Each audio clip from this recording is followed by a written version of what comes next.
Wow, summer's almost over. Went by so quickly this year. Let's see, what are all the games I played this summer? I played Urban Champion, I played Seaman, and I played, oh no, oh my gosh, I only played like 2 games this whole summer! School starts in a few weeks and I'm wasting game playing time. I need to play as many games as possible. If only there was a way to play the most games per game like that one Milk tweet. Game compilations, bundles, multi-packs, collections, anthologies, and whatever else you call them. A group of games sold together as a single game. These things have existed for years and show no signs of stopping. Every other day one of these gets announced. With how many of these exist and sell well, you don't hear a ton of people sing their praises of them. These compilations are quite unsung heroes. Well, the good ones at least, not all of them are good. But what makes a good compilation? Let's take a look. Probably the most common type of game compilations is arcade games, most likely because older arcade games are pretty hard to sell by themselves.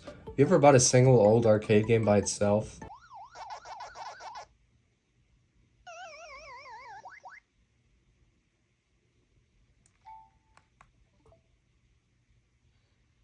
My financial advisor was right. And arcade games are good to have in your home, so you don't have to wait for that one idiot to get off the Marvel vs. Capcom 2 machine. That idiot is me. Let's start with Namco Museum 50th anniversary for the GameCube, PS2, Xbox, GBA, and PC. I'll be playing the GameCube version. We are greeted by a circle of arcade machines with 80s music blasting in the background. This is how you do a game select menu. They could have done something as simple as a random list of games, but they wanted to make a celebration of Namco's history, so they went all out. Good presentation can make a game compilation way better. There's also a great variety of gameplay styles with things like Pac-Man, Galka, and Dig Dug. I'm no emulation expert, but it seemed good to me. The only visual option is a useless zoom in and zoom out feature. Ah, Mappy is too close! There are 2 games you need to unlock by playing enough of the other games. I'm mixed on if I like unlockable games and game compilations. On one hand, it gives you more incentive to play the games, but on the other hand, isn't the whole point of game compilations to give you easy access to these games? It doesn't help that the 2 unlockable games are Pac-Mania and Galaga 88.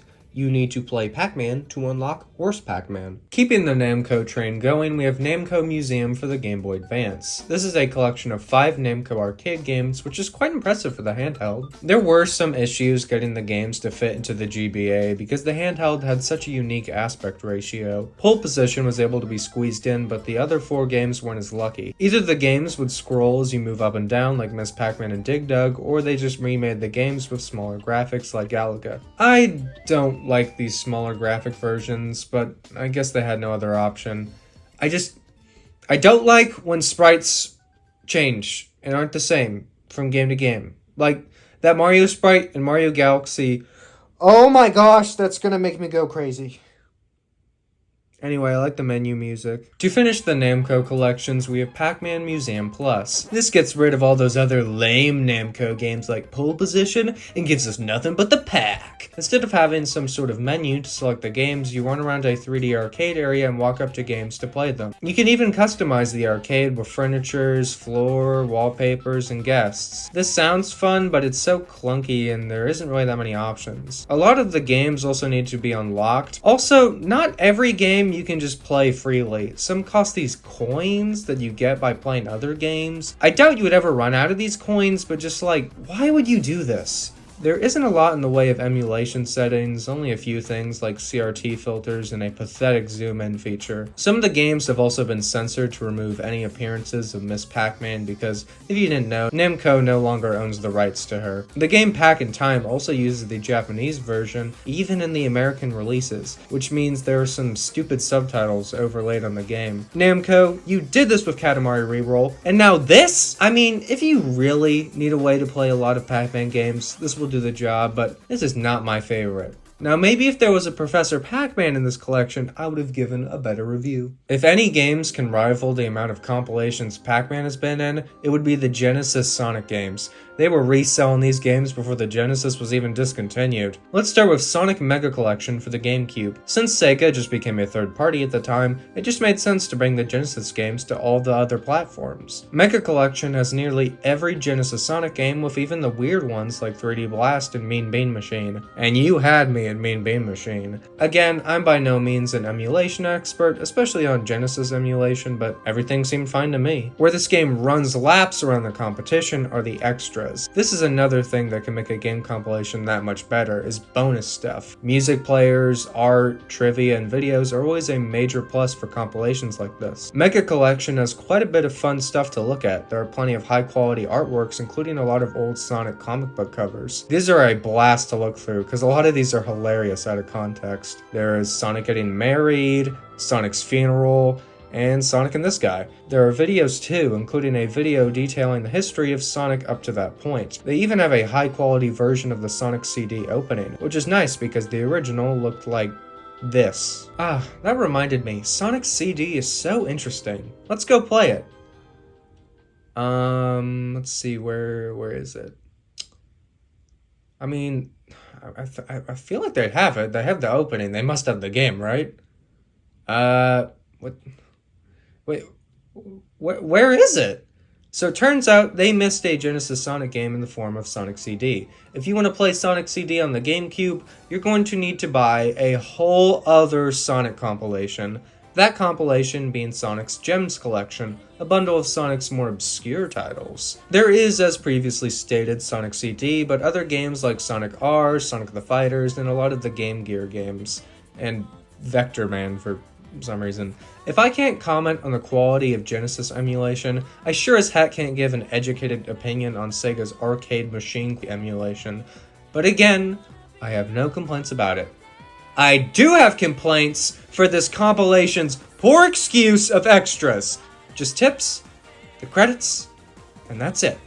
Okay, well, there is artwork in the museum category, but like, why not just combine these into one category? Everything about this compilation just screams bare minimum. The latest classic Sonic compilation is Sonic Origins Plus. This game not only features faithful emulation, but new content for these old games like widescreen, new playable characters, and a removable lives option. There are also these absolutely gorgeous animated cutscenes for the main games featured. There are a handful of bonus stuff like box art scans and a music player.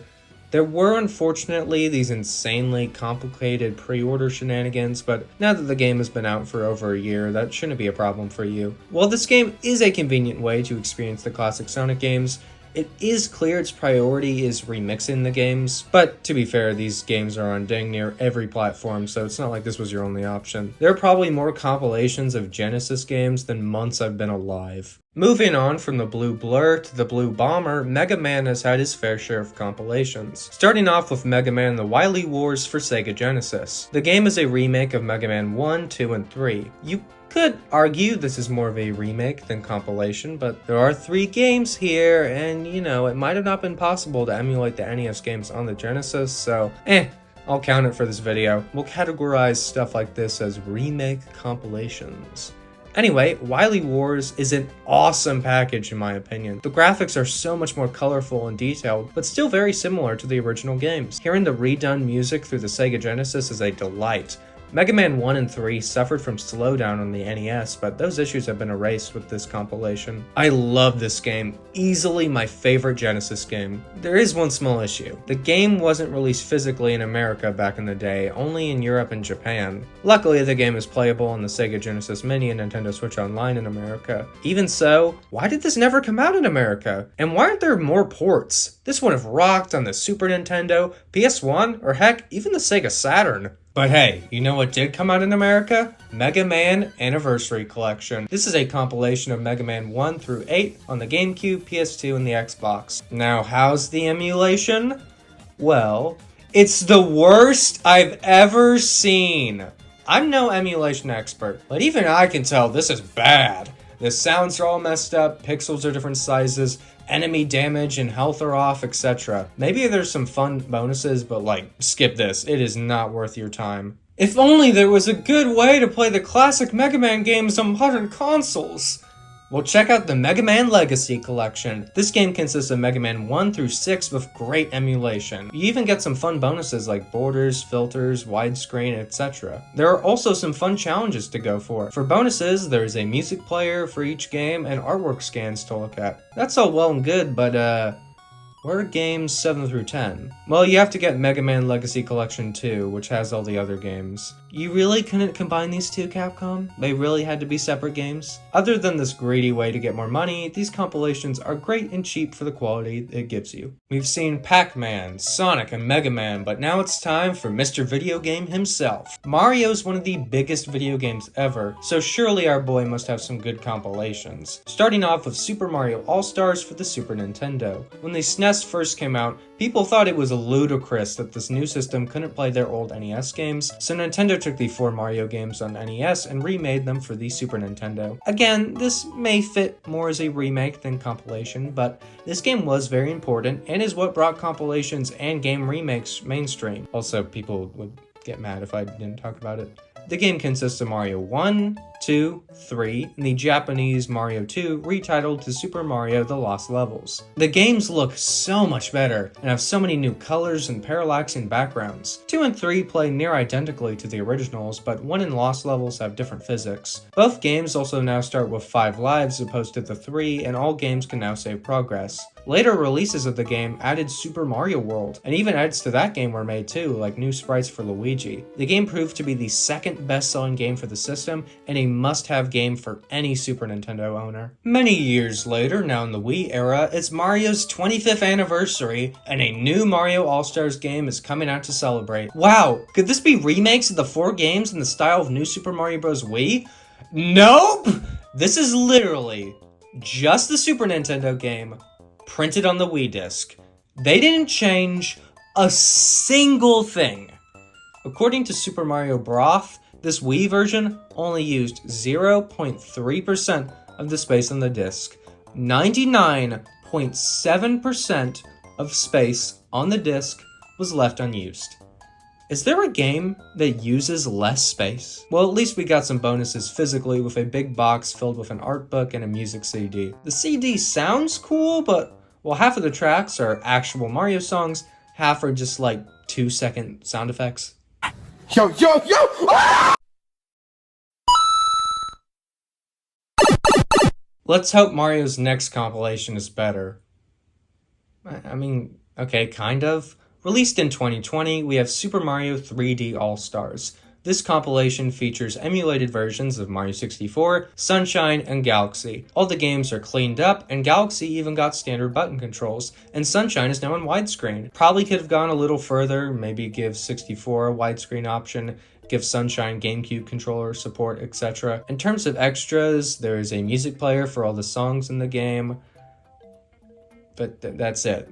The worst part of the package was its limited release. After March 2021, they took it off the eShop and stopped producing physical copies. I could maybe understand no more physical copies, but no more digital copies, that's stupid and horrible for establishing customer trust. And a lot of people were very upset that Galaxy 2 was missing, but in my opinion, that was the least of its problems. While you can't argue the fact that this was a good game, it dropped the ball in a lot of ways. Well, maybe Nintendo's second most important series can pick up the slack. The Legend of Zelda Collector's Edition is a compilation of Zelda 1, 2, Ocarina of Time, and Majora's Mask for the GameCube.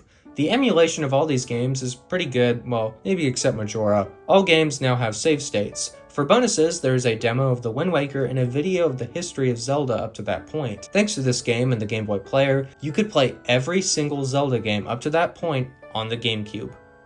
Okay, well, maybe not all of the games. This is a pretty good collection if I do say so myself. Next up is Metroid Prime Trilogy for the Wii. This gives Prime 1 and 2 pointer controls in widescreen just like Prime 3. There are a few bonuses you can unlock like concept art and such. This is a good value, but a physical copy can cost up to $90, so good luck finding a copy. The game was on the Wii U eShop for a cheap $20. This is the best deal Nintendo has ever given, and probably ever will give. But the best compilation isn't Mario, it isn't Zelda, and it isn't Metroid, it's Kirby. Kirby's Dream Collection is the best game compilation ever in my opinion. A whole 6 emulated games are present, ranging from the NES, Super Nintendo, Game Boy, and N64. The NES, Super Nintendo, and N64 emulation is very similar to the Wii Shop Channel Virtual Console games, but all games can now work with just a Wii remote, which you couldn't do with the Virtual Console versions. But these emulated games are far from it. There are also challenges using the engine from Kirby Return to Dreamland. There's descriptions for the games, videos for the games, and 3D models of all the box art. And 3 whole episodes of the Kirby anime. There's also a hallway showcasing a timeline of everything Kirby, along with big world events from all those years. Yes, this is an officially licensed Kirby game that references Barack Obama. But that's just the disc. The game also came with an art book and a music CD with 40 tracks consisting both of original and remixed Kirby songs. Now this is how you do a game compilation. It's a wonderful celebration of our favorite pink puffball.